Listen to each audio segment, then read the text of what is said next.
जाता है, चरणों में बदली थी, मत्था टेक के प्रणाम किया। ये महिमा है चरणों की, लेकिन हम लोग चरण और पैरों में अंतर नहीं समझते, सबके लिए की शब्द प्रयोग कर देते। क्योंकि सत्संग की जानकारी अगर होती तो इतनी बड़ी भूल आप थोड़ी करते कि चरणों को छोड़ करके पैरों में गिर पड़े जाते, और वो भी गुनहगारों के पैर, उन पापियों दुराचारियों के जिन्होंने गुरु के साथ अन्याय किया, गुरु को धोखा और संगत को धोखा, दोनों को धोखा दिया। जब ये गुरु को धोखा दे सकते, क्या तुम्हें बख्श देंगे? पहले ये सोचो, जब इन्होंने गुरु को नहीं बख्शा, क्या तुम्हें बख्श देंगे? यही तुम्हें सोचना चाहिए था, लेकिन आपने विचार किया। एक हल्ला मच गया, अल्लाह के पीछे दौड़ पड़े, नामदान हो रहा, नामदान हो रहा। एक कह रहा नामदान हो रहा, एक कह रहा वसीयत दे हमको कर गए, हमको वसीयत कर गए बाबा जी, और एक कह रहा हमको नाम पावर दे गए। तो आपको पूछना चाहिए था कि भाई क्या हिंदुस्तान में दो ही चेल है? और ये 45 करोड़ जो चेलों की बात बाबा जी ने कहा, मैंने 45 करोड़ जीवों को सतपथ रास्ते पर लाके खड़ा कर दिया, इनको माला पकड़ा दी, ये भजन करने लगे, इनकी जीवात्मा का ठेका मेरे हाथ में है, फिर ये कहाँ जाए? आपको पूछना चाहिए था इन 45 करोड़ जीवों का। और वो भी हमें तो बड़ा तरस आता, ये टाट बोरा वालों पर, ये बेचारे टाट बोरा भी पहले घूम रहे और कह रहे बाबा जी मर गए, ये भी कह रहे, इनको शर्म नहीं आती, चिल्लू बर्फान में डूब के मर जाना चाहिए। जिस सम्राट मालिक ने इनको 10, 11, 12 जून 1983 में दिल्ली रोड पर ले गए, कहा बच्चा ये पार्लियामेंट, इसमें हिंदुस्तान का कानून था, इसके सामने तुम शपथ कसम खा के इस फकीरी भेष को धारण कर, ये तुम्हारे शरीर से जब तक नहीं उतरेगा, जब तक देश की अच्छी व्यवस्था नहीं आ जाए। और जो कोई अपनी इच्छा से टाट बोरा उतार दे, उसको सत्संगी मत मानना, वो भविष्य में कोई बहुत बड़ा धोखा कर सकता। ये सब वोट क्लब पर था, लेकिन तुम्हारी समझ में कुछ नहीं आया। अरे जैसे जब बेटी की शादी आप कर देते हो तो श्रृंगार करती है पति के नाम और किसी के नाम पर नहीं, अपने पति। तो बाबा जी ने जो ये श्रृंगार, ये तपस्वी भेष जो आपको दिया है, टाट बोरा, टाट बक्कल है, बाना फकीरी, वक्ते मुर्शिद पिन्हाए हुए टाट पहने हम, इसलिए इसमें संकल्प लाए हुए, ये संकल्पित वस्त्र और आपने पहना, और अब बाबा जी के आदेश पर पहना था, ये अपने परिवार वालों के आदेश, ये जात बिरादरी वालों के आदेश पर, तो किसके आदेश पर पहना? अरे जोर से बोलो, किसके आदेश पर टाट बोरा पहना? गुरु के आदेश पर पहना। जब गुरु के आदेश पर पहना है, अब कहते गुरु जी मर गए हैं, तो ये टाट बोरा कौन उतरवाएगा? बाबा जी ने कहा मैं टाट की का इतिहास बनाऊंगा, टाट की महिमा करूंगा, फिर ये काम कौन करेगा? जो कह रहे बाबा जी मर के चले गए, तो ये काम कौन करेगा? अरे तुमको शर्म लानी चाहिए। जैसे विधवा स्त्री पति जब मर जाता, परिवार के लोग उसका श्रृंगार उतार के अलग रखते थे, ऐसे ये भारत की जनता, ये गुरु के द्वारा दिया हुआ फकीरी भेष, ये श्रृंगार है, अध्यात्म का श्रृंगार, इसको उतार के रख दीजिए।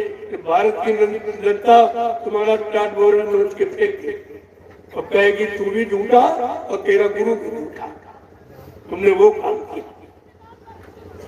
बाबा जी ने पहनाया तो उतरवाएगा, दूसरा कोई उतरवाएगा, दूसरा कोई लाभ दे देगा। और उनके सारे जिन्होंने टाट पहने, उनके पीछे बोरा वाले तो जिसने टाट कभी पहना नहीं, टाट की महिमा जानता नहीं, दो ढाई 3 बरस बाबा जी की गाड़ी चलाई, यानी ड्राइवर, वो ड्राइवर का कहना मानकर ये बोरा वाले सब उसके पीछे। इनको सर्वे नहीं आती कि हम ये गुरु का अपमान कर रहे हैं, गुरु के आदेश का कितना बड़ा खंडन हम कर रहे हैं। ये छोटा मोटा अपराध है तुम्हारा, इसे कौन माफ करेगा? तुमने जितने साल काट बोरा पहना उतने साल ड्राइवर की उम्र भी नहीं है, इसका झोला पकड़े तुम घूम रहे, तुम्हारी उसकी उतनी उम्र भी नहीं, तो तुम्हें शर्म आनी चाहिए। ये टाट फकीरी भेद फकीरों का। बाबा जी ने कहा था मैं टाट का इतिहास बनाऊंगा, टाट की पूजा कराऊंगा, लेकिन बच्चा टाट पहनकर तुम तपस्या तो कर लो, यही तपस्या तुम्हारी। उसके आप पे झोला पकड़ घूम रहे जो न सत्संगी है, न शाकाहारी है, न नामदानी है, न गुरु का शिष्य है, न संस्था का मेंबर है, न कभी 1 रुपया सेवा दी, न एक गरिया कभी मिट्टी डाली। वो मालिक बन गया, तुम क्या करते? तुम क्या करते रहे? गुरु आदेश तुमने माना, टाट पे के तपस्या तुम कर रहे हो, भजन तुम कर रहे हो, मालिक कौन बन गया? मालिक कौन बन गया? वो ड्राइवर शराबी मालिक बन गया। आज समृद्ध सतगुरु की गद्दी पर शराबी, ये कितनी बड़ी अवहेलना संत मत की और संतों की और सदगुरुओं की, ये सब पर कालिक हो दी गई। इतना बड़ा अपमान किसी युग में और कभी गुरु का नहीं हुआ, और जितना बड़ा अपमान ये, और तुम सब उन्हीं के सहयोगी बन गए। जो सजा चोर को वही तुमको भी बोला, तुम भी सब सजा पाने के ही तो अधिकारी हो, और तुमने क्या किया? कोई काम नहीं था, और तुम्हारी समझ में नहीं आया ये सब क्या है। बाबा जी ने क्या कहा? टाट परिवर्तन की निशानी, हर युग की यही कहानी। भगवान राम से जब परिवर्तन कराना हुआ तो गुरु वशिष्ठ जी ने उनको टाट बोरे का आदेश दिया। क्या कहा था? भूमि शयन बलकल बसन और कंद मूल फल खाओ, जाओ जंगल चले जाओ। ये राजपाट छोड़ के, अयोध्या छोड़कर, गद्दी छोड़कर सीधे जंगल चले जाओ। जमीन पर सोना और पक्कल वस्त्र ओढ़ना और कंदमूल फल खाना, ये तुम्हारा गुण। 14 बरस एक दिन नहीं, ये गुरु का आदेश मानकर भगवान राम जंगल चले गए। 14 बरस उन्होंने ये गुरु के द्वारा दिए वस्त्र सुरक्षा कवच होता।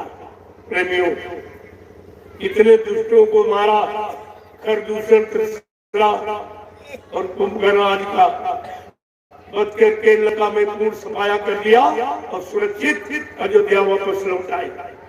ये गुरु के द्वारा दिए ये फकीर, टाट बोरा फकीरी देश की सुरक्षा की, उसकी कीमत, उसके कारण बच गए, कोई बाल बांका नहीं किया। गुरु आदेश पालन करने वाले का कोई बाल बांका नहीं कर सकता।